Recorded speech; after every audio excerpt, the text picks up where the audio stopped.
വിനീത് ശ്രീനിവാസന്റെ ഒരു മൂവി ഞാനും അമ്മയും മോനും കൂടി കാണാൻ പോയി. ഞങ്ങൾ പകുതിക്ക് വെച്ച് ഞാൻ ഇറങ്ങി പോന്നു.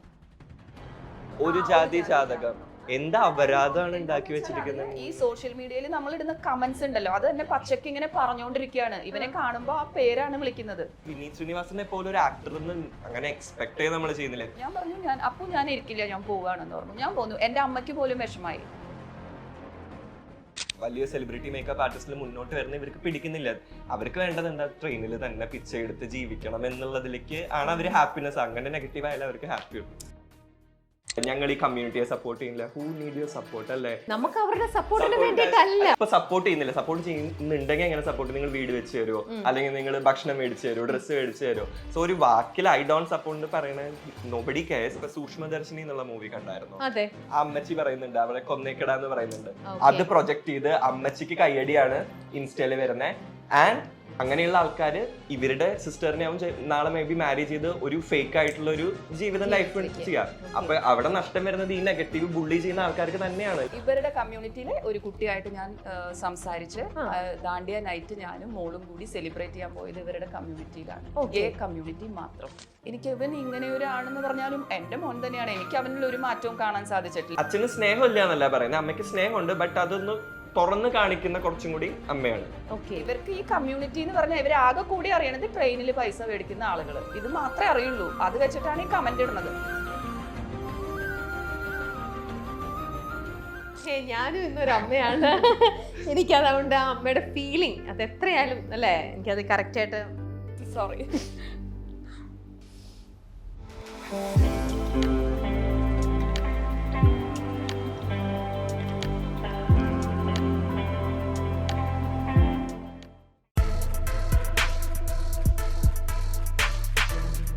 AJD gold and diamonds presents be with രമിയിലേക്ക് എല്ലാ പ്രേക്ഷകർക്കും സ്വാഗതം. ഇന്ന് എന്നോടൊപ്പം ഉള്ളത് അഭിഷേകിന്റെ അമ്മ പ്രീത ചേച്ചിയാണ്. ഹലോ, നമസ്കാരം രണ്ടുപേർക്കും. സ്വാഗതം നമ്മുടെ ഈ ഷോയിലേക്ക്. അഭിഷേകിന്റെയും അമ്മയുമാണ് എന്ന് പ്രത്യേകം എടുത്തു പറയുന്നില്ലെങ്കിൽ ഇത് സ്വന്തം സിസ്റ്റർ ആയിട്ട് മാത്രമേ എല്ലാവരും വിചാരിക്കുള്ളൂ. ഞാൻ തന്നെ ഇവിടെ വന്നിട്ട് എന്നോട് ഇന്റർവ്യൂവിന്റെ സമയത്ത് എന്നോട് പറഞ്ഞു അമ്മയും മോനുമാണ് ഇന്റർവ്യൂ ഉണ്ടെന്നൊക്കെ. പക്ഷെ വന്നു കഴിഞ്ഞപ്പോ ഈശ്വര ഇത് ചേച്ചിയല്ലേ, അതോ സിസ്റ്റർ ആണല്ലോ, അമ്മ എവിടെയാ അത് അമ്മേനെ എങ്ങനെ തപ്പുന്നു? എങ്ങനെയാണ് ഇങ്ങനെ ഈ യങ് ആയിട്ട് ചേച്ചി ഇത് ഇങ്ങനെ മെയിൻറ്റെയിൻ ചെയ്തോണ്ടിരിക്കുന്നത്? അങ്ങനെയൊന്നുമില്ല. ആക്ച്വലി വണ്ണം കുറഞ്ഞിരിക്കുകയല്ലേ, അതുകൊണ്ടായിരിക്കാം. പിന്നെ ഞാൻ കുറച്ചൊരു വെയിറ്റ് ലോസ് ഉണ്ടായി അതിന്റെ ഇടയില്. പക്ഷെ അങ്ങനെ ആയിരിക്കാം എന്ന് വിചാരിക്കുന്നു. പിന്നെ ഞാൻ സന്തൂർ സോപ്പാണ് ഉപയോഗിച്ചത്. എന്താന്ന് വെച്ചാൽ ട്രോളൊന്നല്ല. ഞാൻ ആക്ച്വലി കോളേജിൽ തൊട്ട് ഞാൻ ഹോസ്റ്റലിൽ ഉള്ളപ്പോ തൊട്ട് എനിക്ക് എന്റെ അമ്മ സന്തൂർ സോപ്പും സന്തൂർ പൗഡറും ആണ് തരിക എനിക്ക്. ഞാൻ ഹോസ്റ്റലിൽ നിന്നായിരുന്നേ. അപ്പൊ എപ്പോഴും പറയാം സന്തൂർ എത്തിന്ന് പറയാണ്ട്. എന്താ വെച്ചാൽ ആ പൗഡറും അതൊക്കെ ഞാൻ പൗഡർ പോലും അതാ യൂസ് ചെയ്തിരുന്നേ. അപ്പൊ ഇപ്പൊ ഞാനിത് ചോദിക്കുമ്പോ പറയാൻ സന്തൂർ പൗഡർ. ചേച്ചി ഇത് പറഞ്ഞു ഇനിയിപ്പോ മിക്കവാറും സന്തൂരാര് പറയുന്നത് എക്സ്പീരിയൻസ് ആയിട്ട് ഒരാളിവിടെ ഉണ്ട്, പ്രൂവ് ചെയ്തിട്ടുണ്ട് ഒരാളുണ്ട് എന്നുള്ളത്. അഭിഷേക് അമ്മയുടെ കൂടെ ഇങ്ങനെ അമ്മേനെ കൂടെ കൂട്ടിക്കൊണ്ട് പോകുമ്പോ അപ്പൊ എല്ലാരും ഇത് അമ്മയാന്ന് പറയുമ്പോ പെട്ടെന്ന് ആർക്കും അങ്ങനെ സിസ്റ്റർ ആണെന്നല്ലേ തോന്നുള്ളൂ.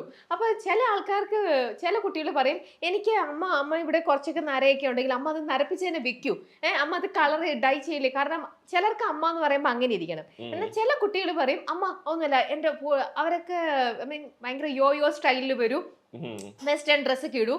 ചിലർക്ക് അങ്ങനെ ഒരു ഇതാണ് ചിലർക്ക് ഇഷ്ടം. അഭിഷേകിനെ സംബന്ധിച്ച് ഏതാണ് കൂടുതൽ താല്പര്യം? എനിക്ക് ഇഷ്ടം ലൈക്ക് സാരി ഉടുത്തു കഴിഞ്ഞാൽ നല്ല ഭംഗിയായിട്ട് തോന്നാറുണ്ട്. പിന്നെ അമ്മയുടെ ഇഷ്ടം എന്താണ്, ഇപ്പൊ ഞങ്ങള് ലേറ്റസ്റ്റ് ട്രിപ്പ് ആയിട്ട് മലേഷ്യയിലൊക്കെ പോയപ്പോ അമ്മയുടെ ഇത് പോസ്റ്റ് ഇടുമ്പോഴാണ് റിപ്ലൈസ് കൂടുതൽ വരുന്നത്. അമ്മ ഭയങ്കര വെറൈറ്റി ഡ്രസ്സൊക്കെ ഇട്ടിട്ട് ജിൽ ഡ്രസ്സൊക്കെ ഇട്ടിട്ട് ഇറങ്ങിയിട്ടുണ്ടായിരുന്നു. അതെ. അപ്പൊ അമ്മയ്ക്ക് എന്താണ് ഇഷ്ടം അതന്നെ. ഒരു സെഗ്മെന്റിലൂടെ തന്നെ ബാക്കി കാര്യങ്ങളെല്ലാം ചോദിക്കാം. ഇവർക്ക് രണ്ടുപേർക്കും മെയ്ഡ് ഫോർ ഈച്ച് അതറാണ് നമ്മുടെ സെഗ്മെന്റ്. അപ്പൊ രണ്ടുപേർക്കും യെസ് ഓർ നോ ഒരു കാർഡ് ഞാൻ തരാണ്. മെയ്ഡ് ഫോർ നിങ്ങൾക്ക് പരസ്പരം എന്തൊക്കെയാണ് നിങ്ങളുടെ ആൻസർ ഒക്കെ കറക്റ്റ് ആണോ, പരസ്പരം എത്രത്തോളം ഒക്കെ അറിയാം ഈ പറയുന്നത് നിങ്ങളുടെ ബോണ്ടിങ് ഉണ്ടെന്ന് നിങ്ങൾ പറയുന്നുണ്ടല്ലോ. ഞങ്ങളൊന്ന് കറക്റ്റ് ആയിട്ട് രണ്ടുപേരും ഒരേപോലെ യെസ് പറഞ്ഞു കഴിഞ്ഞാൽ നിങ്ങൾ രക്ഷപ്പെട്ടു. ഓക്കെ, നമ്മൾ അടുത്ത ചോദ്യത്തിലേക്ക് പോകും. ഒരാളെങ്ങാനും യെസ് പറഞ്ഞിട്ട് ഒരാൾ നോ ഒക്കെ പറഞ്ഞു കഴിഞ്ഞാൽ അമ്മയാണ് മോനാണ് എന്നൊന്നും ഞങ്ങൾ നോക്കില്ല. അപ്പൊ പനിഷ്മെന്റ് തരും, ടാസ്ക് തരും. നോക്കാൻ പാടില്ല അല്ലേ? നോക്കാൻ പാടില്ല. ഫസ്റ്റ് ചോദ്യം, അമ്മയേക്കാൾ കൂടുതൽ ദേഷ്യം അഭിഷേകിനാണ്. അഭിഷേക് ഒരു ഡൗട്ടും ഇല്ല. ഒരു ഡൗട്ടും ഇല്ല. അത്ര പെട്ടെന്ന് ഞാൻ ദേഷ്യം വരുമോ? എക്സ്ട്രീം ദേഷ്യത്തിന്റെ ആളാ. ആണോ? Yes. പെട്ടെന്ന് ദേഷ്യം വരുമോ? പെട്ടെന്ന് ദേഷ്യം വരും. എന്നിട്ട് തണുക്കും അതുപോലെ തന്നെ പെട്ടെന്ന് തണുക്കും? അതുപോലെ പെട്ടെന്ന് തണുക്കും, ബട്ട് ഡിപ്പെൻസ് ഓൺ ആരാണ്. എന്താണ് ഓ ഇപ്പൊ അമ്മോടാണെങ്കിൽ എന്നും തല്ലൂട്ടം 2 മിനിറ്റ് കഴിഞ്ഞു വലിയ എറിഞ്ഞ് പൊട്ടിച്ച് പോയിട്ട് 2 മിനിറ്റ് കഴിഞ്ഞാൽ ഞാൻ അമ്മ ചിറങ്ങാനും കഴിക്കേണ്ടത് അത്ര ഒരു ഇത്രേ ഉള്ളൂ. അങ്ങനെ വരെ ദേഷ്യമാണോ? സാധനങ്ങൾ വലിച്ചെറിയും, പൊട്ടിക്കും? അയ്യോ വയന്ന് പോയി. അപ്പൊ ഇന്ന് രാവിലെ അമ്മയായിട്ട് വഴക്കുണ്ടാക്കിയത് എന്തിനാ? ഇന്ന് രാവിലെ ഇല്ല, ഇന്ന് ഉണ്ടായിട്ടില്ല. മിനിറ്റിന് പോകും. ഇവിടെ വരും, എന്തെങ്കിലും ഞാൻ ചോദിക്കുമ്പോ അപ്പൊ തന്നെ പോവും. പിന്നെ 2 മിനിറ്റ് കഴിഞ്ഞാൽ ആദ്യം വരും. എനിക്കറിയാപ്പോ വരും എന്നുള്ളത്. ലൈക് സ്വിച്ച് ചെയ്യുന്ന പോലെ അല്ലേ? ഈ അമ്മമോനാന്ന് പറഞ്ഞോണ്ടിരിക്കുന്നതാണ്. ഇത് അമ്മയിൽ നിന്നും കിട്ടിയ ശീലമാണോ? അമ്മയും മുനിശുണ്ടിക്കാരിയാണോ? അമ്മയല്ല, അച്ഛൻ. അച്ഛനാണോ? ആ ശീലം അച്ഛന്റെയാണ്. ഓ അച്ഛന്റെ കുറച്ച് ക്യാരക്ടർ അവിടെ. പക്ഷെ ലൈക്ക് ഇപ്പൊ ഒരാള് വന്ന് അപ്പോളജൈസ് അല്ലെങ്കിൽ അങ്ങനെ ഒരു കഴിഞ്ഞാൽ അവിടെ തീർന്നു, അല്ലാണ്ട് ഇങ്ങനെ കൊണ്ട് നടക്കുന്നില്ല. ഓക്കെ. എന്നാലും ഏറ്റവും കൂടുതൽ പൊതുവെ ദേഷ്യം തോന്നുന്നത് എന്ത് കാണുമ്പോഴാണ്, അല്ലെങ്കിൽ എന്ത് കേൾക്കുമ്പോഴാണ്? അങ്ങനെ ഞാൻ പെട്ടെന്ന് ഇറിറ്റേറ്റഡ് ആവണ ക്യാരക്ടർ അതെന്താന്ന് എനിക്ക് അറിഞ്ഞൂടാ. ലൈക്ക് എന്ത് ചിലപ്പോ വല്ലൊരു തമാശ പറയുമ്പോൾ ഇറിറ്റേറ്റ് ആവല്ലേ? അയ്യോ പുറത്തില്ല, ലൈക്ക് വെരി ക്ലോസ് ആയിട്ടുള്ള സർക്കിളിൽ മാത്രം. ഓ അപ്പൊ പൂജയായിട്ട് എപ്പോഴും തല്ലുണ്ടാക്കലേ? പൂജയായിട്ട് തല്ലില്ല. അതാണ് രസം. എനിക്ക് മനസ്സിലാവില്ല. ഞാൻ പറയും അപ്പൊ ഇവനാണെങ്കിലും ഡ്രസ്സ് ഞാനുണ്ടെങ്കിൽ അവനൊന്നും ചെയ്യില്ല. പക്ഷെ പൂജയുടെ ഒപ്പം പൂനെയിൽ കുറച്ച് നാളുണ്ടായിരുന്നപ്പോ കറക്റ്റ് ആയിട്ട് രാവിലെ എണീറ്റ് അവൻ വാഷിംഗ് മെഷീനിൽ അവന്റെ ക്ലോത്ത്സ് ഇട്ട് വാഷ് ചെയ്യുന്നു, എല്ലാം ചെയ്യുന്നു. അവൻ കഴിച്ച പ്ലേറ്റ് കഴുകി വെക്കുന്നു. ഇവർ രണ്ടുപേരും തന്നെയായിരുന്നു. ഞാൻ അങ്ങോട്ട് ചെന്ന് കഴിഞ്ഞാൽ ഈ സംഭവം ഒക്കെ അപ്പൊ അവള് പറയും എന്റെ അടുത്ത് ഇങ്ങനെയൊന്നുമില്ല, അമ്മ വന്നാൽ മാത്രമേ എങ്ങനെയുള്ളൂ. അപ്പൊ എന്താണെന്ന് അറിയുന്നില്ല. അത് നമ്മുടെ പാരന്റ്സ് ഉണ്ടാവുമ്പോ നമ്മൾക്ക് ചെയ്തു തരാൻ ആളുണ്ടല്ലോ. അപ്പൊ നമുക്കൊരു വെക്കേഷൻ മൂഡല്ലേ, ഒറ്റയ്ക്കാകുമ്പോ നമ്മൾ തന്നെ ചെയ്യണം. ഓക്കെ അമ്മേനെ ടേക്ക് ഫോർ ഗ്രാന്റഡ് ആണ്. ഓക്കെ ശരി, അടുത്ത ചോദ്യം. അഭിഷേക് ഒരിക്കലും അമ്മയോട് നുണ പറഞ്ഞിട്ടില്ല. ദൈവമേ, ഞാൻ വിശ്വസിക്കുന്നു. നോ ആസ് ഇൻ എനിക്കത് മനസ്സിലായില്ല. പറഞ്ഞിട്ടില്ല. നുണ പറഞ്ഞിട്ടില്ല. അഭിഷേക് ഒരിക്കലും അമ്മയോട് നുണ പറഞ്ഞിട്ടില്ല. സോ എപ്പോഴും സത്യമേ പറഞ്ഞിട്ടുള്ളൂ. അത് നമുക്ക് അങ്ങനെ അങ്ങനെ അല്ലേ? ഞാൻ നുണ പറഞ്ഞിട്ടില്ല. നുണ പറഞ്ഞിട്ടില്ല. ഓക്കെ, അതായത് നിങ്ങൾ രണ്ടുപേരും അതിനോട് യോജിക്കുന്നു, അങ്ങനെയല്ലേ? അമ്മ പറയുന്നത് നുണ പറഞ്ഞിട്ടില്ല, ഞാൻ പറയുന്നത് പറഞ്ഞിട്ടുണ്ട്. എന്താ അങ്ങനെ നമുക്കൊരു ഫുൾ സത്യം പറഞ്ഞിട്ട് നമുക്ക് ജീവിക്കാൻ പറ്റുമോ? എസ്പെഷ്യലി ഞാൻ പൂനെയിലായിരുന്നപ്പോ അമ്മ 10 മണി 11 മണിക്കൊക്കെ ഉറങ്ങി മേ ബി ഞാൻ 1 മണി 2 മണിക്ക് പാർട്ടിയിലായിരിക്കും. അപ്പൊ പക്ഷെ 10 മണി 11 മണിക്ക് ഞാൻ അമ്മയുടെ കണക്കിൽ ഉറങ്ങി. അങ്ങനെ അല്ലെങ്കിൽ ഭയങ്കര ടെൻഷനാണ്. പിന്നെ 1 മണി 1:30 2 എപ്പോ വിളിച്ചിട്ട് വീട്ടിലെത്തി എന്ന് ചോദിക്കാം. അതിനും അങ്ങനെ ചെറിയ കള്ളങ്ങൾ പറയേണ്ടി വന്നിട്ടുണ്ട്. പക്ഷെ അമ്മയുടെ വിശ്വാസം അമ്മയ്ക്ക് അത് ഇന്നും അതെ. അമ്മ പേടി എന്ന് പറഞ്ഞ എക്സൈറ്റ്മെന്റ്, പേടി, അങ്ങനത്തെ സാധനങ്ങളുടെ ഒക്കെ എക്സ്ട്രീം ഒരാളാണ്. അപ്പൊ നമുക്ക് എന്ത് പറഞ്ഞു ചെറുപ്പത്തിൽ തന്നെ അങ്ങനെ പോയ കുട്ടികളെ പിടിക്കും, ഇങ്ങനെ പോയി അങ്ങനത്തെ എനിക്ക് കുറച്ച് ഭയങ്കര. ഒരു ദിവസം ഞാൻ വീണിട്ട് എന്റെ പല്ലെങ്ങാനും പൊട്ടിയിട്ട് എന്നെ ഡോക്ടറെ അടുത്ത് കൊണ്ടുപോകാൻ പറ്റില്ല, അമ്മ തലകറങ്ങി വീണു. അപ്പൊ പിന്നെ നമ്മുടെ അറ്റൻഷൻ ഇങ്ങോട്ട് പോകില്ലേ? അതാണ്. മനസ്സിലായി. ഇപ്പൊ ചേച്ചിയുടെ ക്യാരക്ടർ കംപ്ലീറ്റ് മനസ്സിലായി എന്തുകൊണ്ടാണ് പറയാതിരുന്നത്. ഞാൻ വിശ്വസിക്കുന്നത് അവൻ നുണ പറഞ്ഞിട്ടില്ല. ചെറിയ മറ്റുള്ളവരെ വലിയ ഉപദ്രവിക്കാത്ത, ആർക്കും ഹാനികരമല്ലാത്ത ചെറിയ നുണകൾ, അത്ര മാത്രം. ഓക്കെ. ഏത് പ്രതിസന്ധി വന്നാലും അച്ഛനേക്കാൾ കൂടുതൽ അമ്മ തനിക്കൊപ്പം നിൽക്കുമെന്നാണ് അഭിഷേക് വിശ്വസിക്കുന്നത്. ദൈവമേ, എന്നെ അച്ഛൻ വീട്ടിൽ നിന്ന് ഇറക്കി വിടുവോ? അതെന്താ അഭിഷേക് പറയൂ. അങ്ങനെ പറയാന്ന് വെച്ചാൽ അമ്മയായിട്ടാണ് കൂടുതൽ ക്ലോസ്. പിന്നെ ഇപ്പം ബിഗ് ബോസിൽ പോയപ്പോഴാണെങ്കിലും ഫസ്റ്റ് ഞാൻ സെക്ഷുവാലിറ്റി ഒക്കെ റിവീൽ ചെയ്ത് പോകുന്ന ഒരു ഇതായിരുന്നു. ആ സമയത്തായാലും അമ്മയാണ് ഏറ്റവും അതിനകത്ത് എനിക്കൊരു ലെറ്റർ അയച്ചതായാലും I am proud of you എന്നൊക്കെ പറഞ്ഞൊരു ലെറ്റർ ആയാലും ഒരു അച്ഛന് സ്നേഹമില്ല എന്നല്ല പറയുന്നത്, അമ്മയ്ക്ക് സ്നേഹമുണ്ട്, ബട്ട് അതൊന്ന് തുറന്ന് കാണിക്കുന്ന കുറച്ചും കൂടി അമ്മയാണ്. അപ്പൊ ഐ ഫീൽ എപ്പോഴും ഉണ്ടാവില്ലേ. ഓക്കെ, അപ്പൊ ആ ഒരു സത്യാവസ്ഥ ഇപ്പൊ പറഞ്ഞ പോലെ തന്നെ അന്ന് അവിടെ ഓപ്പൺ ആയിട്ട് പറയാനുള്ള ഒരു മനസ്സ് തന്നു, ഒരു ധൈര്യം കിട്ടി. അത് എന്തുകൊണ്ടായിരിക്കും അഭിഷേക് അവിടെ എത്തിയിട്ട് അത് പറയാനായിട്ട് ആ ഒരു ധൈര്യം എവിടുന്നാ കിട്ടിയത്? അല്ലെങ്കിൽ അന്ന് അവിടെ അത് പറയാൻ എന്തായിരിക്കും പ്രചോദിപ്പിച്ചിട്ടുണ്ടാവുക? ദാറ്റ് ഐ ഷുഡ് സേ ഇതെന്നുള്ള ലൈക്ക് നമുക്ക് ലൈഫ് ഒന്നേ ഉള്ളൂ, അപ്പൊ ആ ലൈഫിൽ നമ്മൾ ലൈക്ക് ഒരു മാസ്ക് ഇട്ട് ജീവിക്കുന്നതിനെക്കാട്ടും ഭേദം ഐ തിങ്ക് അല്ലേ, ലൈക്ക് ഓരോ ദിവസവും ഒരു മാസ്ക് ആണ് എത്ര നാൾ നമ്മൾ ജീവിക്കുക. അപ്പൊ അതിലൊരു അർത്ഥമില്ല, നമ്മളായി ജീവിക്കുന്നു. അത് ഇപ്പൊ കുറെ ആൾക്കാർ വരുന്നുണ്ട്, ഐ ഡോണ്ട് സപ്പോർട്ട്, ഞങ്ങൾ ഈ കമ്മ്യൂണിറ്റിയെ സപ്പോർട്ട് ചെയ്യുന്നില്ല. ഹൂ നീഡ് യുവർ സപ്പോർട്ട് അല്ലേ? സപ്പോർട്ട് ചെയ്യുന്നു പറഞ്ഞു കഴിഞ്ഞാൽ നാളെ അവർ നമുക്ക് ഭക്ഷണം കൊണ്ട് തരുമോ? ഇല്ല. ജസ്റ്റ് ഒരു വീട്ടിലിരുന്ന് I don't support, I do support, who CARES അല്ലേ? ഹൗ ഡു യു സപ്പോർട്ട് എന്നാ എന്റെ ചോദ്യം. എങ്ങനെ ഇപ്പൊ സപ്പോർട്ട് ചെയ്യുന്നില്ല, സപ്പോർട്ട് ചെയ്യുന്നുണ്ടെങ്കിൽ എങ്ങനെ സപ്പോർട്ട്? നിങ്ങൾ വീട് വെച്ച് തരുമോ, അല്ലെങ്കിൽ നിങ്ങൾ ഭക്ഷണം മേടിച്ചു തരുമോ, ഡ്രസ്സ് മേടിച്ചു തരുമോ? സോ ഒരു വാക്കിൽ ഐ ഡോണ്ട് സപ്പോർട്ട് എന്ന് പറയണ നോബഡി കെയർസ്. അപ്പൊ എനിക്ക് ഒരു മാസ്ക് വെച്ച് ജീവിക്കാൻ താല്പര്യമില്ല, ഞാനായിട്ട് ജീവിക്കുന്നു, ഹാപ്പി ആയി ജീവിക്കുന്നു, ഫ്രീ ആയി ജീവിക്കുന്നു ഇപ്പൊ. സോ അതായിരുന്നു.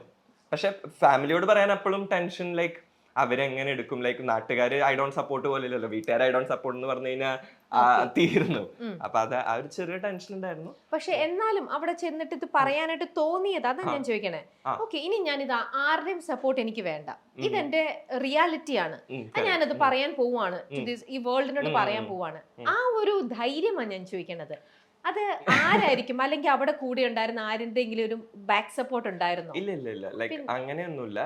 ഞാൻ തന്നെ ഡിസൈഡ് ചെയ്തതാണ്, ലൈക്ക് ഇതാണ് ബെസ്റ്റ് ഓപ്പർച്യൂണിറ്റി. ബിക്കോസ് ഓരോ ആൾക്കാരുടെ അടുത്ത് പോയി പറയണേക്കാൾ ഒരു നാഷണൽ ടെലിവിഷനിൽ പറയുമ്പോൾ ഇറ്റ്സ് ലൈക്ക് എല്ലാരും ആരോടും നോ മോർ എക്സ്പ്ലനേഷൻസ്, അത് കഴിഞ്ഞു.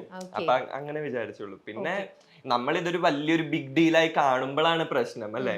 ഒരു നോർമലായി കാണുന്നതാണെങ്കിൽ ഒന്നുമില്ല. പ്രത്യേകിച്ച് നമ്മുടെ നാട്ടില് ഇങ്ങനെ ഇപ്പൊ പറയുന്ന നിങ്ങളെ പോലെ ധൈര്യമുള്ള ആൾക്കാർ ഇന്നിപ്പോ കുറച്ചു പേര് ഇത് പറയാൻ തുടങ്ങി. ഇത് പണ്ട് മുതലേ നമ്മുടെ സമൂഹത്തിലുള്ള ഒരു സംഭവം തന്നെയാണ്. മറ്റുള്ളവർ എന്ത് വിചാരിക്കും, എല്ലാവർക്കും ഇതാണ് പേടി. മറ്റുള്ളവർ എന്ത് വിചാരിക്കും എന്ന് പറഞ്ഞിട്ട് എല്ലാവരും ഇതങ്ങ് ഉള്ളിൽ ഒതുക്കി. നമ്മുടെ സമൂഹത്തിൽ ഇങ്ങനത്തെ പലതും നടക്കുന്നുണ്ട്. പക്ഷെ ഇന്നത്തെ ആൾക്കാര് നീ എന്ത് വിചാരിച്ചാലും എനിക്ക് കുഴപ്പമില്ല, ഞാനെന്ന് പറഞ്ഞ റിയാലിറ്റി ഇതാണ്. പക്ഷെ ഇതിലൊരു ഇഷ്യൂ എന്താണെന്ന് വെച്ച് കഴിഞ്ഞാൽ ഇപ്പം ഭയങ്കര നെഗറ്റീവ് ആയിട്ട് ഇതിനെ പ്രൊജക്ട് ചെയ്യുന്ന ആൾക്കാരുണ്ട്. ഈവൺ ഇൻ ദ ഷോ അങ്ങനത്തെ ആൾക്കാരുണ്ടായിരുന്നു. സോ അങ്ങനത്തെ ആൾക്കാർ ഇങ്ങനെ നെഗറ്റീവ് പ്രൊജക്ട് ചെയ്യുമ്പോൾ ഈ ഇങ്ങനെയുള്ള കമ്മ്യൂണിറ്റിയിലുള്ള ആൾക്കാർക്ക് അത് കം ഔട്ട് ചെയ്യാനും വീണ്ടും ഇഷ്യൂ പ്രോബ്ലം ആയി വരികയാണ്. പേടിയാണ്, കാരണം അവരിങ്ങനെ ബുള്ളി ചെയ്യപ്പെടുമോ എന്നുള്ളൂ. അങ്ങനെ ചെയ്യുമ്പം അങ്ങനെയുള്ള ആൾക്കാർ ഇവരുടെ സിസ്റ്ററിനെ ആവും നാളെ മേ ബി മാരേജ് ചെയ്ത് ഒരു ഫേക്ക് ആയിട്ടുള്ള ഒരു ജീവിതം ലൈഫ് ചെയ്യാം. അപ്പൊ അവിടെ നഷ്ടം വരുന്നത് ഈ നെഗറ്റീവ് ബുള്ളി ചെയ്യുന്ന ആൾക്കാർക്ക് തന്നെയാണ്. ലൈക്ക് മേ ബി അവരുടെ ഫാമിലിയിൽ ഇങ്ങനെ ഒരു ഫേക്ക് ആയിട്ട് ഒരാൾ വന്ന് ഒരു 40 years ഒപ്പം ജീവിച്ച് കുട്ടി ഉണ്ടായി എന്ത് ചെയ്തു, like when they think back എന്ത് ലൈഫ്, ഒരു നാടകം ഒരു 40 വർഷം ജീവിച്ചു, അത്രേ ഉള്ളൂ. സത്യം സത്യം. അത് നമ്മുടെ നാട്ടിൽ എനിക്ക് തോന്നുന്നു ആൾക്കാരുടെ കാഴ്ചപ്പാടിന്റെ ഒരു ഇതാണ്. വെസ്റ്റേൺ കൾച്ചറിലും വെസ്റ്റേൺ കൺട്രീസിലും ഇതിനൊക്കെ കുറേ കൂടി ആക്സെപ്റ്റൻസ് ഉണ്ട്. അവിടെ ആരും ഇത് ഹൈഡ് ചെയ്യുന്നില്ല. അവിടെ ഇങ്ങനെയാണ്, ഓക്കെ ഞാൻ ഗേ ആണ്, ഗേ, ഞാൻ ഒരു ലെസ്ബിയൻ ആണ്, അത് ആരാണേലും അവരവരുടെ ജെൻഡർ എന്താണോ, അവരുടെ സെക്ഷുവാലിറ്റി എന്താണോ, അത് അവിടെ അവർ തുറന്നു പറയുന്നു. അവർക്ക് അവരുടേതായിട്ടുള്ള സപ്പോർട്ടിംഗ് സിസ്റ്റമോ അല്ലെങ്കിൽ അതിനെ സപ്പോർട്ട് ചെയ്യുന്ന ഒരു കമ്മ്യൂണിറ്റി അതെല്ലാം അവിടെ ഉണ്ട്. അവിടെ ഇങ്ങനെ മറ്റുള്ളവർ എന്ത് പറയുന്നു എന്നുള്ള ഒരു തോട്ടോ കാര്യങ്ങൾ അങ്ങനെ ഒന്നുമില്ല. ഇപ്പൊ ഇത് അങ്ങനത്തെ ഒരു നാഷണൽ ടെലിവിഷനിൽ പോയിട്ട് സ്വന്തം മകൻ ഇത് പറഞ്ഞ്, ചേച്ചി അന്നത് കേട്ടപ്പോ ചേച്ചിക്ക് ഇത് ബിഫോർ അറിയാമായിരുന്നോ? Before the show അതായത് ഇത് അറിഞ്ഞ് അവൻ ബിഗ് ബോസിൽ പോകുന്നുണ്ടെന്ന് അറിയുന്നതോടൊപ്പം തന്നെയാണ് ഞാൻ ഇതും അറിഞ്ഞത്. ഓക്കെ. അപ്പോൾ അതായത് ഞാനത് കേൾക്കുമ്പോൾ അന്ന് എൻ്റെ ബർത്ത്ഡേയാ. അപ്പോൾ ബർത്ത്ഡേയുടെ അന്ന് ഇങ്ങനെ ഒരു കുട്ടി പറഞ്ഞിട്ടാണ് അറിയുന്നത്. അതെന്റെ മോളോട് വിളിച്ച് ആ കുട്ടി പറയാണ്. അപ്പൊ മോള് വിചാരിച്ചു, മോളാകെ വിഷമിച്ചു. അപ്പൊ മോള് എൻ്റെ അടുത്ത് ഓടി വന്നിട്ട് അവള് പറയുമ്പോൾ ഞാൻ പാനിക് ആവും, എന്താണെന്നുള്ളത് അവൾക്ക് അറിയില്ല. പക്ഷെ ഞാൻ കുറച്ച് നേരം ഇരുന്ന് കഴിഞ്ഞ് ഒരുപാട് കരഞ്ഞത് എന്താന്ന് വെച്ചാൽ ഈ കുട്ടി ഇത്രയും നാളും ഇത്രയും ക്ലോസ് ആയിട്ടും അവൻ എന്നോട് ഇതൊന്നും പറഞ്ഞിട്ടില്ലല്ലോ എന്നുള്ളൊരു വിഷമം. എന്താ വെച്ചാൽ കുട്ടി തനിച്ച് അനുഭവിച്ചിട്ടുണ്ടാവും, മനസ്സിൽ ഒരുപാട് സംഘർഷങ്ങൾ ഉണ്ടായിട്ടുണ്ടാവുമല്ലോ മനസ്സിൽ. ഇങ്ങനെ ഒരു ഇതാവുമ്പോൾ അവന് ഉള്ളിലുണ്ടാവുന്ന, നമ്മളൊക്കെ ഇങ്ങനെ നോർമലായി നടക്കുമ്പോഴും അവനോട് ഞാൻ എന്തെങ്കിലും ചീത്ത പറയുമ്പോഴോ എപ്പോഴെങ്കിലും ഒക്കെ ഇതൊക്കെ തോന്നിയിട്ടുണ്ടാവുമോ, കുട്ടി ഉള്ളിൽ ഭയങ്കര വിഷമിച്ചിട്ടുണ്ടാവും. അതൊക്കെ ഓർത്ത് ഉറങ്ങിയിട്ടേ ഇല്ല. പിന്നെ ഞാൻ കുറേ ദിവസങ്ങളോളം ഉറങ്ങണില്ല, കരയാണ് ഞാൻ.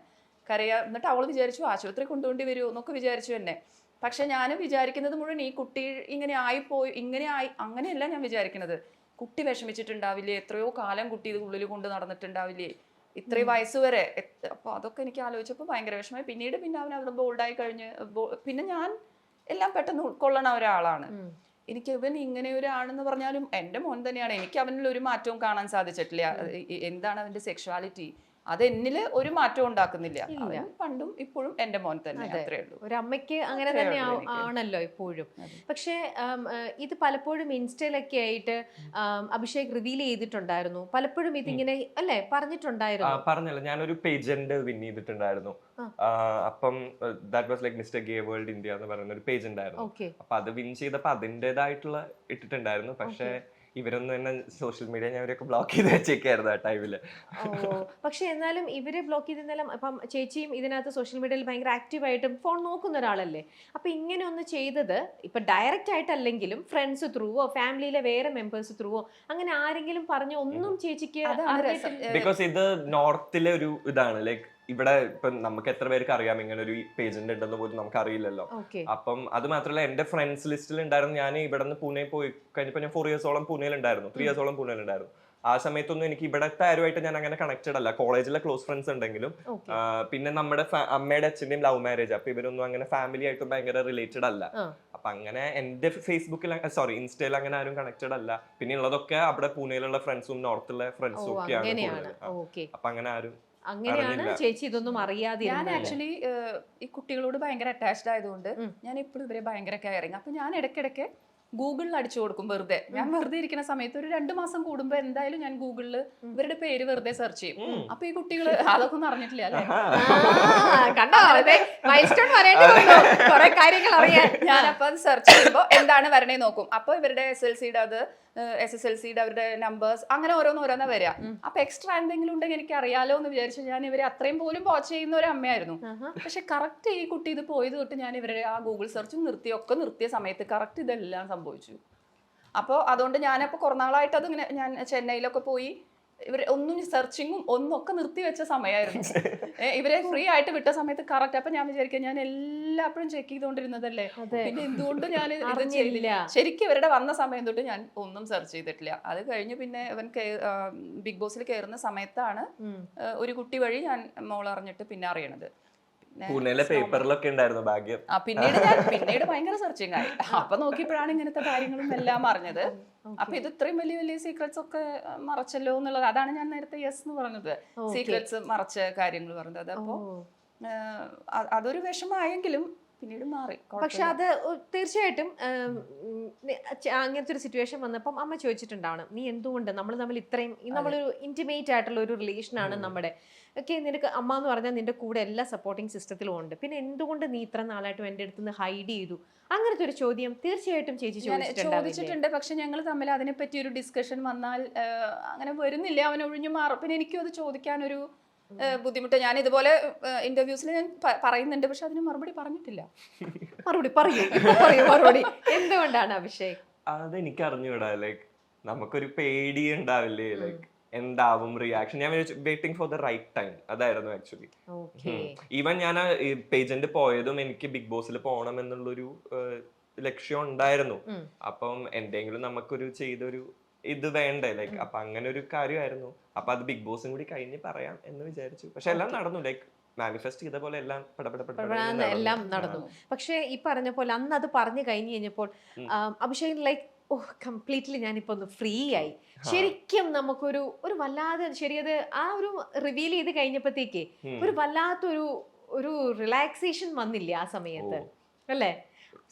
അതേപോലെ അല്ല, ഇന്നിപ്പോ നമ്മളിപ്പോ ഇത് ഞാൻ ചോദിക്കുമ്പോ തന്നെയും ഇതേപോലത്തെ ഒരുപാട് കുട്ടികൾ സ്റ്റിൽ നമ്മുടെ സമൂഹത്തില് ഇന്നേപോലെ സ്വന്തം അമ്മയുടെ ഇത്ര അടുത്തുള്ള അമ്മയാന്ന് പറഞ്ഞിട്ട് പോലും നമുക്കത് പറയാൻ ഒരു ഉൾവലിയാണ്, പേടിയാണ്. മറ്റുള്ളവർ എങ്ങനെ എന്നെ മനസ്സിലാക്കുമോ എന്നുള്ളത്. പക്ഷെ അങ്ങനെ അവർക്ക് തോന്നിയിട്ടുണ്ടെങ്കിൽ അത് തുറന്നു പറയണം. നിങ്ങളെ പോലെ ധൈര്യത്തോടെ തുറന്നു പറഞ്ഞിട്ട് നിങ്ങൾക്ക് ഇന്നിപ്പോ എന്താ നല്ലത് മാത്രമേ സംഭവിച്ചിട്ടുള്ളൂ. സോ നമ്മൾ ആരും പേടിക്കരുത്. പക്ഷെ നമുക്ക് അവരെയും കുറ്റം പറയാൻ പറ്റില്ല. കാരണം ഇന്നത്തെ ഇപ്പൊ നമ്മുടെ മൂവിയിലായാലും ഇപ്പൊ സോഷ്യൽ മീഡിയ തുറന്നാലും ഇതിനെ ബുള്ളി ചെയ്യുന്ന ഒരു പറ്റ ആൾക്കാരാണ്. അപ്പം ഒരാള് ചിന്തിക്കുന്നത് ഞാൻ ഇങ്ങനെ ഓപ്പൺ ആയി, നാളെ മുതൽ എനിക്ക് ഈ ബുള്ളിങ് ഫേസ് ചെയ്യേണ്ടി വരും, ബോധർ. പക്ഷെ എല്ലാവർക്കും ആ ഒരു മനക്കെട്ടി ഇല്ല. ഒരു ഇപ്പം ഈ കമ്മ്യൂണിറ്റിനെ എഗെയിൻസ്റ്റ് പറഞ്ഞ് കയ്യടി നേടാൻ ആർക്കും പറ്റും. പക്ഷെ അതായി ജീവിച്ച് നമുക്ക് ജീവിതത്തിൽ കയ്യടി നേടാനാണ് ബുദ്ധിമുട്ട്. ആരും ഇതെനിക്ക് ആവണം എന്ന് വിചാരിച്ച് നിങ്ങൾ സ്വയം ആവുന്നതല്ല. ഇത് ദൈവത്തിന്റെ ക്രിയേഷൻ ആണ്, അല്ലേ? നമ്മൾ അത് ആക്സെപ്റ്റ് ചെയ്യാ എന്നുള്ളത് മാത്രമല്ലേ ഉള്ളൂ. ഈ പറയുന്നവര് എന്തും പറയും അല്ലെ, അതിന്റെ ആ ഒരു റിയാലിറ്റി മനസ്സിലാക്കാണ്ട്. സത്യം. പക്ഷെ ഒരു വളരെ നെഗറ്റീവ് ആയിട്ടുള്ള ഒരു എൻവയോൺമെന്റ് ആണ് ക്രിയേറ്റ് ചെയ്തുകൊണ്ടിരിക്കുന്നത്. ലൈക്ക് ഒരു കുട്ടിക്ക് ജീവിക്കാൻ വേണ്ടി, ലൈക്ക് ഇങ്ങനെ ഒരു കമ്മ്യൂണിറ്റി ഉള്ള ഒരാൾക്ക് അത് റിവീൽ ചെയ്യാനുള്ള വളരെ ഒരു നെഗറ്റീവ് സ്പേസിലാണ് ഇപ്പം കേരളത്തിലുള്ളത്. അപ്പൊ നമ്മുടെ സൂയിസൈഡ് റേറ്റും അതെല്ലാം കൂടിക്കൊണ്ടിരിക്കും. അപ്പൊ നിങ്ങളുടെ ഒരു കമ്മ്യൂണിറ്റിയിൽ തന്നെ നിന്നിട്ടാണെങ്കിലും അല്ലെങ്കിൽ അഭിഷേകിന് സെൽഫ് ആയിട്ടാണെങ്കിലും ഇത് ഇനിയും ഇങ്ങനെ ഈ സൂയിസൈഡ് റേറ്റ് കൂടാതിരിക്കാനായിട്ടോ അല്ലെങ്കിൽ മറ്റൊരു കുട്ടിക്ക് കുറച്ചും കൂടി ഒരു ഇങ്ങനെ തുറന്നു പറയാൻ ഒരു ധൈര്യം കിട്ടാനായിട്ടോ നിങ്ങൾക്ക് എന്ത് ചെയ്യാൻ പറ്റുക, അങ്ങനെ എന്തെങ്കിലും നിങ്ങൾ ചിന്തിച്ചിട്ടുണ്ടോ? അങ്ങനെ ഇത് നമുക്ക് പെട്ടെന്ന് മാറ്റാൻ പറ്റുന്ന ഒരു കാര്യമല്ല. പക്ഷെ നമ്മൾ വിചാരിച്ച ലൈക്ക് കൊല്ലങ്ങൾ തോറും ചേഞ്ചസ് വരുന്ന, പക്ഷെ ഇറ്റ്സ് ഗോയിങ് ബാക്ക്വേർഡ്സ്. കാരണം ഇപ്പൊ നോക്കുകയാണെങ്കിൽ ഇങ്ങനെ ആയിട്ടുള്ള ആൾക്കാരെ അഗെയിൻസ്റ്റ് പറയുന്ന ആൾക്കാരെ ഭയങ്കര വാഴ്ത്തുന്നതും ആ ബുള്ളിങ്ങിനെ ഭയങ്കരമായിട്ട് സപ്പോർട്ട് ചെയ്യുക അല്ലെങ്കിൽ ഗ്ലോറിഫൈ ചെയ്യുന്ന ഒരു കാലത്തിലാണ് നമ്മൾ നിൽക്കുന്നത്. ഇപ്പൊ ഒരാൾ വന്ന് ഒരാളെ ബുള്ളി ചെയ്ത് അതിന്റെ അടിയിൽ നമുക്ക് കമന്റ്സും ലൈക്സും കാണാം. ഇങ്ങനെ അടിപൊളി അടിപൊളി അടിപൊളി, ലൈക്ക് ഇതിനെ തന്നെ പറയണ്ട. ഒരു ഇപ്പൊ മൂക്ക് മോശമായിട്ടുള്ള ഒരാളോ അല്ലെങ്കിൽ ഒരു തടിച്ച ഒരാളെ പോയിട്ട് എടി തടിച്ച് നിന്റെ വീഡിയോ ഇടണ്ട എന്നൊക്കെ പറയുന്നതിന് കുറെ ലൈക്ക് ചിരി ചിരി ചിരി ചിരി ചിരി അങ്ങനത്തെ. ഇപ്പൊ ബുള്ളിങ്ങിനെയാണ് ഏറ്റവും കൂടുതൽ ആഘോഷിക്കപ്പെടുന്ന ഒരു ടൈമിലാണ് നമ്മൾ സോഷ്യൽ മീഡിയ എടുത്തത്, എസ്പെഷ്യലി നമ്മുടെ ചെറിയ ജനറേഷൻ ഓഫ് കുട്ടികൾ. അതുകൊണ്ട് തന്നെ ഇപ്പം കണ്ടില്ലേ, ഡ്രഗ്സ് യൂസ് ചെയ്ത് ഇവരെ കൊല്ലുന്നു അവരെ കൊല്ലുന്നു. അപ്പം പാരന്റ്സ് കൺട്രോൾ ചെയ്യാന്ന് പറഞ്ഞു കഴിഞ്ഞാൽ അവരെ ഇരുത്തി അടിച്ച് അങ്ങനെ കൺട്രോൾ ചെയ്യാന്നല്ല, പക്ഷെ എല്ലാത്തിനും ഒരു ചെറിയൊരു സോഷ്യൽ മീഡിയ എസ്പെഷ്യലി ഒന്ന് കൺട്രോൾ ചെയ്ത് കഴിഞ്ഞാൽ കുറെ ഒക്കെ ചേഞ്ചസ് വരുത്താൻ തോന്നുന്നു. പക്ഷെ ഇനി ലൈക്ക് കൈവിട്ട് പോയി. ഇനി എല്ലാരും ബുള്ളിങ്ങും ഹരാസ്മെന്റിലോട്ടാണ് അവരുടെ ഒരു വിനോദമായി കണ്ടെത്തുന്നത്. ഈ ബുള്ളിങ്ങിന്റെ ഒരു വിക്ടിം ആയിട്ട് എപ്പോഴെങ്കിലും അഭിഷേകിന് തോന്നിയിട്ടുണ്ടോ? എന്നെ അങ്ങനെ ബുള്ളിങ് എനിക്ക് വിക്ടിം ആയിട്ടില്ല. ഓർ പക്ഷെ ഞാൻ കാണുന്നുണ്ട് ഇപ്പൊ ജാൻമുനി, എന്റെ ഒപ്പമുള്ള ജാൻമുനീനെ എത്രയാണ് കൊച്ചു പ്രേമൻ എന്തൊക്കെ പറഞ്ഞിട്ടാണ് അയാളുടെ ലുക്സിനെ വെച്ച് എത്ര ബുള്ളിങ് ആണ്. അപ്പൊ ഒരാൾ രാവിലെ എനിക്ക് വായിക്കുന്ന കമന്റ്സ് മൊത്തം ഇതാകുമ്പോ അവർ എത്ര നെഗറ്റീവ്ലി അത് ഇമ്പാക്ട് ചെയ്യും. അപ്പൊ അങ്ങനെ നെഗറ്റീവ് ഇട്ട് ഒരാളെ വിഷമിപ്പിച്ച് സന്തോഷം കാണുന്ന സൈക്കോസ് ആണ് ഇപ്പൊ വരുന്ന പിള്ളേരെല്ലാം. അപ്പൊ ദാറ്റ്സ് അവരുടെ ഒരു നെഗറ്റിവിറ്റി ആണ് അത്. അത് കൺട്രോൾ ചെയ്യാൻ പറ്റുമെന്ന് ചോദിച്ചു കഴിഞ്ഞാൽ ഇനി ഐ ഡോണ്ട് തിങ്ക് സോ അങ്ങനെ ഒരു തോന്നുന്നില്ല. കാരണം ഇപ്പോഴത്തെ ജനറേഷനിലെ പിള്ളേരെല്ലാം അതിലൂടെയാണ് ഡ്രഗ്സിനെക്കാട്ടും ആനന്ദം. ഒരാളെ വിഷമിപ്പിച്ച് അവൻ കരഞ്ഞ് അതിൽ സന്തോഷം കണ്ടെത്തുന്ന പിള്ളേരാ. സോ ഇന്നത്തെ ലോകം അല്ലേ. അപ്പൊ ഇത് പറഞ്ഞു കഴിഞ്ഞപ്പോഴാണെങ്കിലും പിന്നീട് ഇത് പറയണ്ടായിരുന്നു എന്ന് എപ്പോഴെങ്കിലും തോന്നിയോ? ഇല്ല എനിക്ക് ആദ്യം തോന്നി ലൈക്ക് കുറച്ച് കമന്റ്സ് കണ്ടപ്പോ തോന്നി. പക്ഷെ അതുപോലെ തന്നെ ഇപ്പൊ യൂട്യൂബ് ഒക്കെ എടുത്ത് നോക്കുകയാണെങ്കിൽ ഒരു 90% ആൾക്കാർ ഇഷ്ടപ്പെടുന്ന ആൾക്കാരുണ്ട്. അപ്പം അങ്ങനെ നോക്കുമ്പോൾ ഇതിലൂടെ എനിക്കെല്ലാം പോസിറ്റീവ് കാര്യങ്ങളെ നടന്നിട്ടുള്ളൂ. ഇപ്പൊ ഇത്ര വലിയൊരു ഷോയില് പങ്കെടുക്കാൻ പറ്റി, ഇപ്പോ നമ്മുടെ ലൈഫ് ഇന്റർവ്യൂ ചെയ്യാൻ, അങ്ങനെയൊക്കെ വരുന്ന എല്ലാം ഒരു പോസിറ്റീവ് സൈഡ് ഞാൻ കാണുന്നുള്ളൂ. അപ്പം no problem, I am happy. Okay, ഇപ്പൊ ജാൻമോണി ആയിട്ട് ചേർന്നിട്ടാണെങ്കിലും നിങ്ങൾ കുറെ ഫോട്ടോ സെഷനും കുറെ റീൽസ് ഒക്കെ വരുന്നുണ്ടല്ലോ, അതിനും എഗെയിൻസ്റ്റ് ഒരുപാട് നിങ്ങൾ കമന്റ്സ് കേൾക്കുന്നുണ്ട്.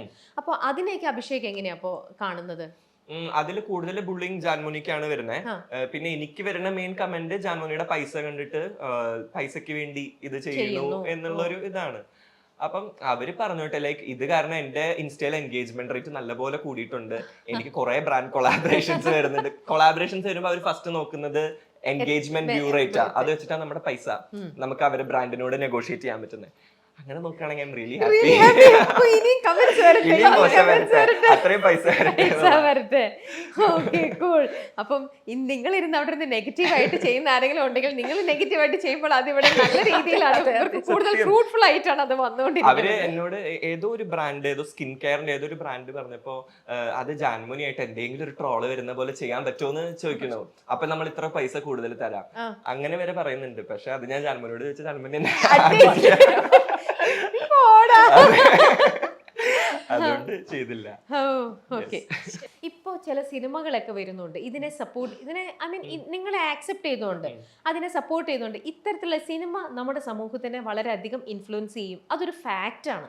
സിനിമയിലെ നല്ലതും സിനിമയിലെ ചീത്തയും ഇതെല്ലാം നമ്മൾ കാണുന്നുണ്ട്.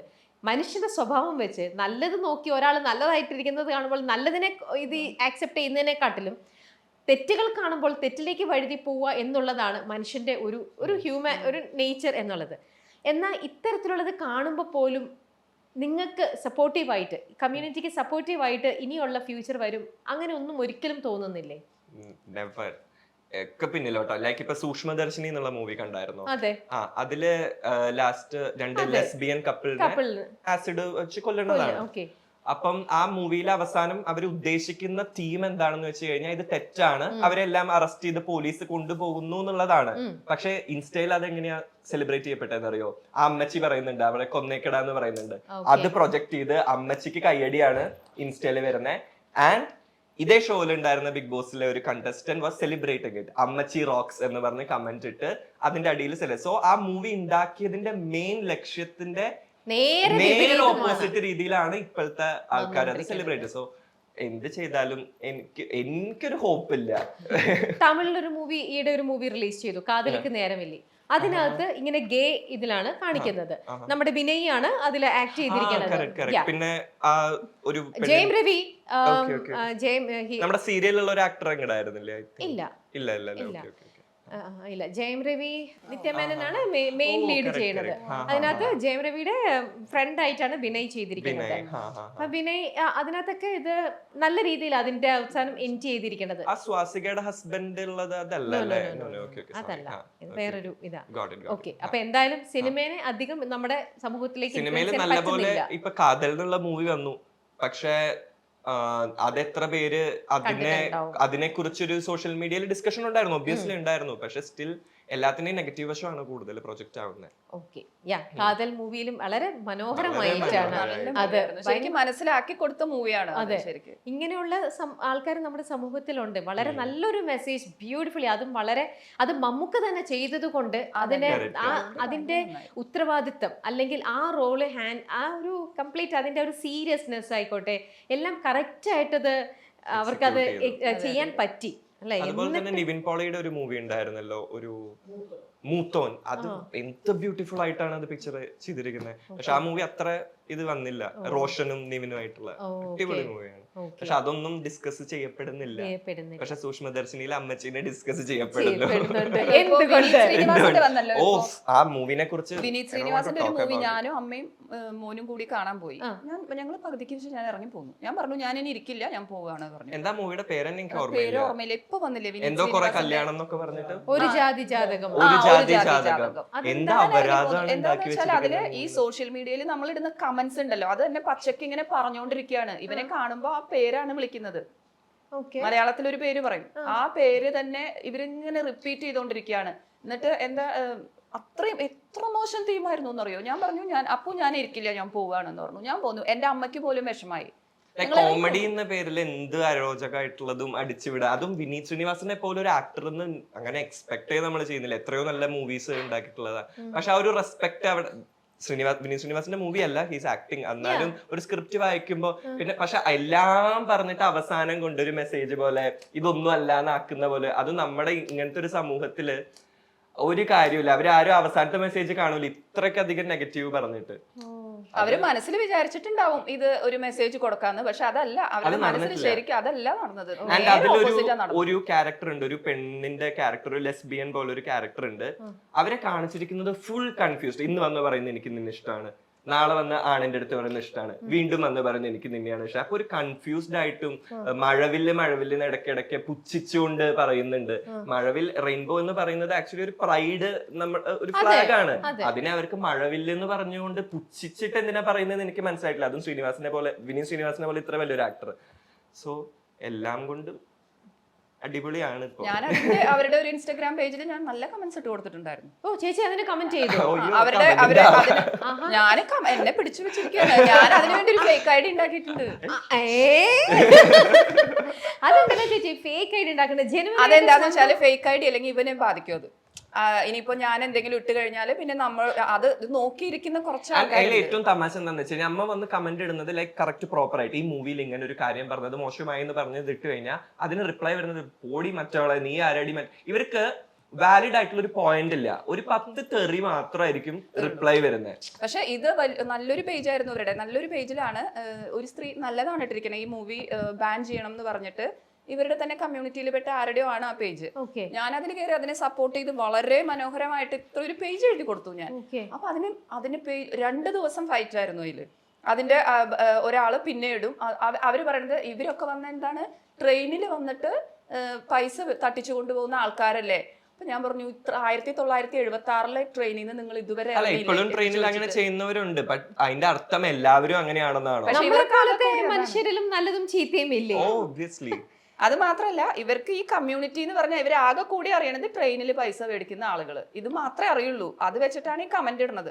ഞാനും വിട്ടുകൊടുത്തില്ല. 2 ദിവസം കഴിഞ്ഞപ്പോൾ എന്താ മെയിൻ പ്രോബ്ലം എന്ന് വെച്ചാൽ ഈ ട്രെയിനിൽ നിന്ന് പൈസ മേടിക്കുന്ന ആളുകളുടെ നിന്ന് മുന്നോട്ട് വരുന്ന, ഇപ്പൊ ജാൻമോനി തന്നെ വലിയ സെലിബ്രിറ്റി മേക്കപ്പ് ആർട്ടിസ്റ്റിൽ മുന്നോട്ട് വരുന്ന ഇവർക്ക് പിടിക്കുന്നില്ല. അവർക്ക് വേണ്ടത് എന്താ, ട്രെയിനിൽ തന്നെ പിച്ചെടുത്ത് ജീവിക്കണം എന്നുള്ളതിലേക്ക് ആണ് അവര് ഹാപ്പിനെസ്. അങ്ങനെ നെഗറ്റീവ് ആയാലും അവർക്ക് ഹാപ്പി ഉള്ളൂ. അതാണ് നമ്മുടെ ഹിന്ദിയിലാണെങ്കിലും ബാക്കി ലാംഗ്വേജസിലൊക്കെ ആണെങ്കിലും ഇതിന്റെ ആ ഒരു സത്യാവസ്ഥ റിവീൽ ചെയ്തുകൊണ്ട് ആ ഒരു ഫേസിനെ കാണിച്ചുകൊണ്ടുള്ള എത്ര നല്ല മൂവീസ് ഒക്കെയാണ് വരുന്നത്. അങ്ങനെയെങ്കിലും നമ്മുടെ സമൂഹത്തിലെ ആൾക്കാര് അതിനൊന്ന് മനസ്സിലാക്കുക, അതിനൊന്ന് ആക്സെപ്റ്റ് ചെയ്യുക അല്ലേ? ഞാൻ സത്യത്തില് ഒരു ദാണ്ടിയ എന്താ ഉണ്ടായത്, ദാണ്ടിയന് എന്താ പറയാ, ദാണ്ടിയൊന്നുമില്ലേ? അപ്പൊ ദാണ്ടിയുടെ അവസരത്തിൽ ഞാൻ നവരാത്രിയുടെ ഫെസ്റ്റിവല് അപ്പൊ പൂനെയിലായിരുന്നു. അപ്പൊ ഞാൻ സത്യത്തില് എന്റെ മകന്റെ കമ്മ്യൂണിറ്റിയെ കുറിച്ച് മനസ്സിലാക്കണം എന്ന് എനിക്ക് എന്റെ മനസ്സിലുണ്ടായിരുന്നു. ഡാൻഡിയ പാർട്ടി പോയി. അതായത് ഇവരുടെ കമ്മ്യൂണിറ്റിയിലെ ഒരു കുട്ടിയായിട്ട് ഞാൻ സംസാരിച്ച് ദാണ്ടിയ നൈറ്റ് ഞാനും മോളും കൂടി സെലിബ്രേറ്റ് ചെയ്യാൻ പോയത് ഇവരുടെ കമ്മ്യൂണിറ്റിയിലാണ്. ഗേ കമ്മ്യൂണിറ്റി മാത്രം. എന്നിട്ട് അവിടെയാണ് ഞാൻ നൈറ്റ് സ്പെൻഡ് ചെയ്തത്. നൈറ്റ് ഫുള്ള് അല്ല, ഒരു 2:30 വരെ അവിടെ ഭയങ്കര ദാണ്ടിയും ഡാൻസും ഒക്കെ ഉണ്ടായിരുന്നു.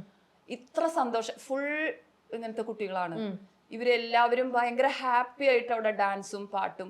ഞാൻ എവിടെയും സെലിബ്രേറ്റ് ചെയ്യാൻ പോയില്ല, ഞാൻ അവരുടെ ഒപ്പം. ഇവൻ പോലും പിന്നീടാണ് അറിഞ്ഞത്. ഞാൻ അവിടെ പോയി എന്റെ കുട്ടിയുടെ അവസ്ഥ എന്താന്നുള്ളത് എനിക്കറിയണ്ടേ. ഞാൻ അവിടെ പോയി അവരുടെ ഫുള്ള് ദാണ്ടിയ കളിച്ച് അങ്ങനെ സെലിബ്രേറ്റ് ചെയ്ത് പോന്നു ഞാൻ. അത് കഴിഞ്ഞപ്പോൾ ഇവന് ഭയങ്കര ഹാപ്പിയായി. പിന്നെ എല്ലാവരും വന്നിട്ട് അഭിഷേകിന്റെ അമ്മയാണോ എന്ന് ചോദിച്ചിട്ട് എന്നോട് കുറെ പേര് സംസാരിച്ചു. അവർക്ക് റെസ്പെക്റ്റും ഇതൊക്കെ കാണണം. കുറെ പേര് കരയണു. അപ്പൊ നമുക്ക് അവരുടെ വീടുകളിൽ നിന്ന് പുറത്താക്കിയ കുട്ടികളുണ്ട് ഒരുപാട് പേര്. ഇത് അറിഞ്ഞിട്ട് വീട്ടിൽ നിന്ന് മാറ്റി നിർത്തിയത്. അങ്ങനെ ഒരു ഫെസ്റ്റിവലും ഞാൻ ആഘോഷിച്ചു അവിടെ പൂനെയില്. Very lucky Abhishek. ഇങ്ങനെ അണ്ടർസ്റ്റാൻഡ് ചെയ്യണ ഒരു അമ്മ ശരിക്കും ഭയങ്കര ഒരു സപ്പോർട്ടിങ് സിസ്റ്റമാണ്. ലോകത്ത് നമ്മളെ വേറെ ആരും മനസ്സിലാക്കിയില്ലേലും നമ്മളെ ഈ ഭൂമിയിലേക്ക് കൊണ്ടുവന്ന ആ അമ്മ ശരിക്കും ഗ്രേറ്റ് ചേച്ചി, ശരിക്കും സൂപ്പർ. ഞാനും ഇന്നൊരു അമ്മയാണ്. എനിക്കതുകൊണ്ട് ആ അമ്മയുടെ ഫീലിംഗ് അത് എത്രയായാലും അല്ലേ, എനിക്കത് കറക്റ്റായിട്ട് അതിന്റെ ഫീല് കിട്ടുന്നുണ്ട്. Sorry, tissue. സത്യം തുറന്നു പറയാനായിട്ടൊക്കെ ശരിക്കും ഇത്രയും നമ്മൾ കഷ്ടപ്പെടണോ? അതെ, അതാണ്. പക്ഷെ നമ്മൾ ആരെയും ഉപദ്രവിക്കുന്നില്ല, ആരെയും ഹാം ചെയ്യുന്നില്ല. ഇതൊക്കെ ആ സൂപ്പർ പവറിന്റെ ഒരു ക്രിയേഷൻ ആണ്. അതിനെ മനസ്സിലാക്കാതെ ഇങ്ങനെയൊക്കെ ചെയ്യുമ്പം ശരിക്കും നമ്മൾ നമ്മുടെ കുട്ടികളുടെ ഒപ്പം തന്നെ നിൽക്കണം. കുട്ടികളെ തെരുവിലേക്ക്, അപ്പോൾ അവിടുത്തെ അതിൻ്റെ തന്നെ ഒരു വലിയ ആളുണ്ട് അതിലത്തെ, അവരുടെ എന്തോ ഇതൊക്കെ ചെയ്യുന്ന ഒരാൾ. അപ്പോൾ അയാൾ സംസാരിക്കുകയാണ്, കേരളത്തിൽ നിന്ന് പോലും അവർക്ക് വിളി വരാറുണ്ട്. ഇത് അറിഞ്ഞിട്ട് വീട്ടിൽ നിന്ന് പുറത്താക്കി കുട്ടി ബസ് സ്റ്റോപ്പിൽ നിൽക്കുകയാണ്. കുട്ടി എങ്ങനെ വേണമെങ്കിൽ മിസ്യൂസ് ചെയ്യപ്പെടാവുന്ന ഒരു സാഹചര്യം. അവിടുന്ന് ഇവര് റെസ്ക്യൂ ചെയ്ത്. അത് ആ ടൈമിൽ ഞാൻ പൂനെയിലായിരുന്നു. ഈ പറയുന്ന കുട്ടീസ് ലൈക്ക് വലിയൊരു ഇൻഫ്ലുവൻസർ ആണ് കേട്ടോ, നോർത്തിലുള്ള ഒരു വലിയ ഇൻഫ്ലുവൻസർ ആണ്. സോ പുള്ളിക്കാരൻ എന്നെ ഫസ്റ്റ് വിളിച്ചത്. തൃശ്ശൂരിലെ ഒരു പയ്യനായിരുന്നു, ലൈക്ക് വീട്ടിൽ നിന്ന് ഇറക്കി വിട്ടു. സോ ഈ പുള്ളിയാണ് അവന് കുറെ ദിവസം ജീവിക്കാനുള്ള എമൗണ്ട് എല്ലാം, പിന്നെ ജോലി വരെ ശരിയാക്കി കൊടുത്തത് പുള്ളി. പക്ഷെ ഇതൊന്നും ആരും അറിയുന്നില്ല.